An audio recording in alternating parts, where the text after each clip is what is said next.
استنى استنى ما تمشيش. سمعت عن كتاب بيتكلم؟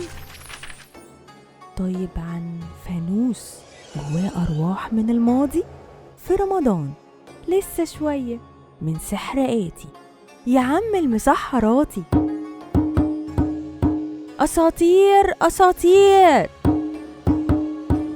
وفعلا هنا هتسمع عن حاجات غريبة بتطير في برنامج من سحر آتي. يا مساء السعادة والفرحة على كل اللي بيسمعني دلوقتي على مونيكروفون. معاكم مونيكا ميشيل، ودي حلقة جديدة من برنامج من سحر آتي.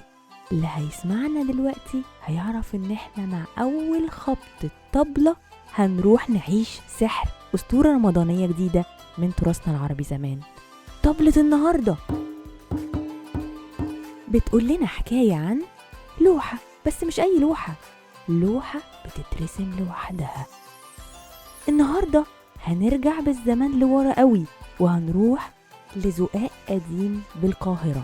كان في دكان صغير كده لراجل عجوز اسمه عم إدريس، كان رسام معروف برسمه على الفوانيس وزينة رمضان، وأغلب الوقت يا حرام مهموم وتعبان من كتر الشغل يعني. بس كان عنده لوحة غريبة جدا.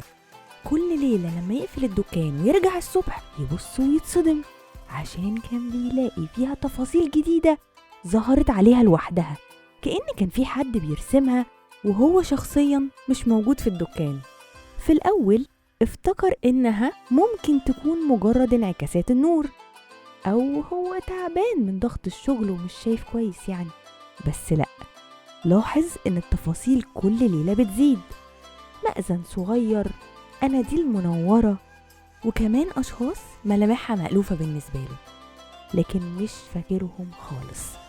لحد ما في نص شهر رمضان بالظبط وقف قدامها وهو مذهول. اللوحة رسمت وشه هو.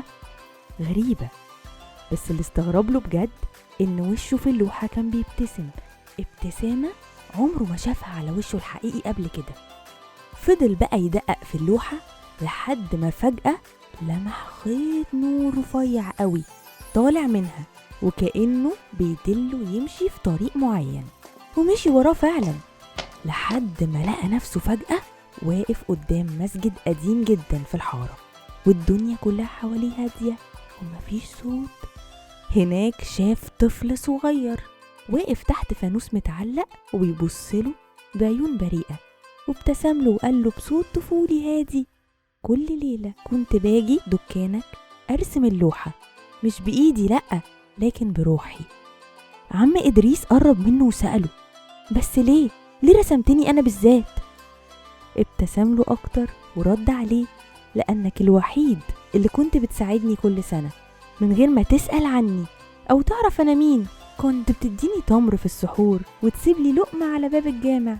عمرك ما كنت بتعرف اسمي حتى، لكن طول الوقت بتحس بيا.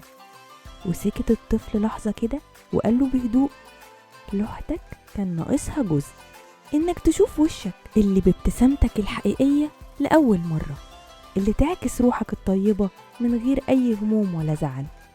وفي لحظة اختفى الطفل كأنه كان مجرد طيف نور، وساب عم إدريس واقف لوحده عينه مليانة دموع، لكنه أول مرة يشوف نفسه بجد في قلوب اللي حواليه مش في مراية. ولما فكر مع نفسه حس إن الطفل ده ممكن يكون رمز للخير اللي عمله مع الناس اللي ما يعرفهمش. ومن ساعتها الناس فضلت تقول بينها وبين بعضها إن الطفل ده هو نور فرحة رمضان اللي بترد الروح لكل واحد يعمل خير من قلبه بجد.